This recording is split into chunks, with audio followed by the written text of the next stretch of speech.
Hey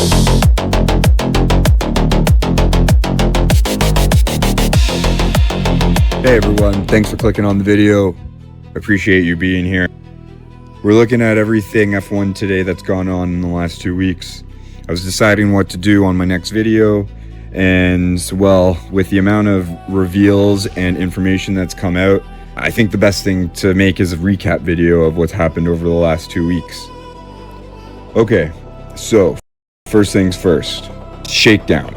What is a shakedown? Well, a shakedown is like a first date for the car. It's not about speed. It's just a private running on a very small section of track, about 100 kilometers. They make sure the engine doesn't explode, the wheels don't fall off. Basically everything they've been doing to improve the vehicle, they want to make sure the car doesn't blow up and explode. So every team has a shakedown date, and that's what we saw first thing on Friday, January 23rd. Ferrari was out doing their shakedown. There are reports of the car breaking down, mechanics and engineers surrounding it with Lewis in it. But other than that, it did look like everything ran well out in Ferrari. And I apologize for any mispronunciations that I make. As they were doing their shakedown laps in the cold, and the vibes are insane this year. Fred Vasseur is claiming the team is more united than ever this year, which is a bold statement.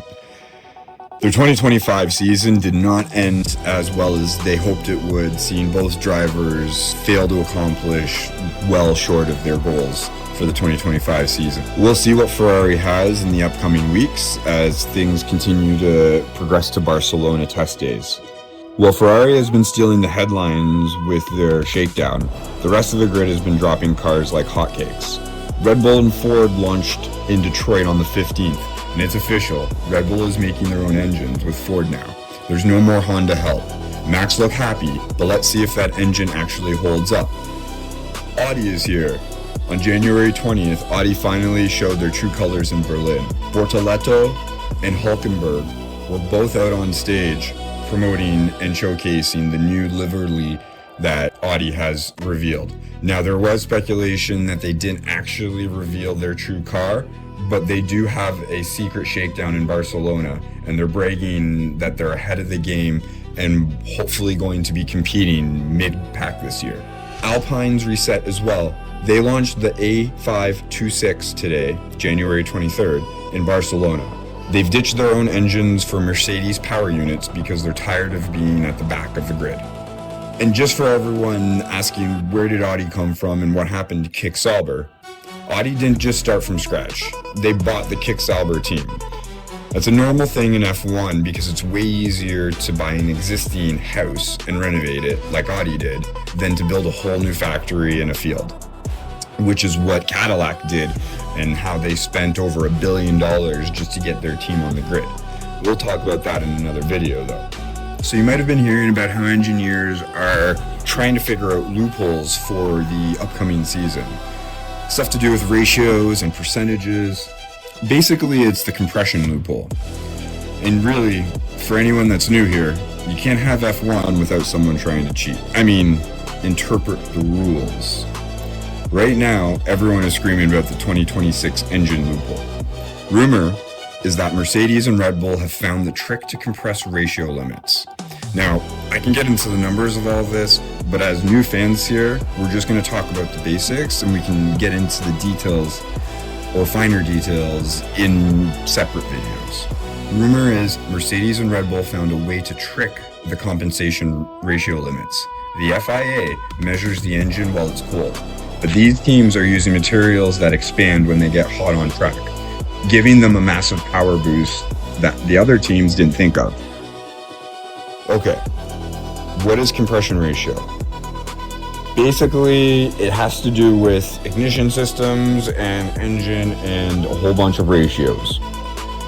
But I'm gonna try to dumb it down as best as possible because this took me a little bit to wrap my head around. It's basically how much you squeeze the air and fuel inside the engine before it ignites. More squeeze equals more bang. More bang equals more speed. Everyone wants more speed. The FIA says you can only squeeze it this much, but Mercedes and Red Bull apparently have found a way to squeeze it that much. We'll see what happens and how things progress as, again, the tests start in Barcelona. Now, if you're a fan of Williams, I'm going to need you to look away, or listen away. Today, they officially announced that they're going to be missing their private Barcelona Shakedown next week. They're saying the FW48 program is delayed. This is terrifying because Alex Albon and Carlos Sainz need every second they can get in these new cars. Starting the season late in F1 is like starting a 100-meter sprint 5 seconds after the gun goes off. You don't have a good chance of winning the race at that point. Now, a couple of you might be asking, why is Carlos Sainz at Williams? If you're new to the sport like me, you might wonder why a top-tier driver like Carlos Sainz is at a struggling team. Long story short, Lewis took his Ferrari seat, and Williams promised Carlos a lead driver role to build the team around him for the 2026 reset. Carlos said yes, and that's why you see him donning the Williams blue. But we'll see how they progress, as again, they're going to need all the track time they can get if they're going to compete this year in the grid. And finally, the hype is real for the 11th team. America's joining the grid. Cadillac has confirmed their lineup. Bottas and Perez, two absolute legends with massive experience.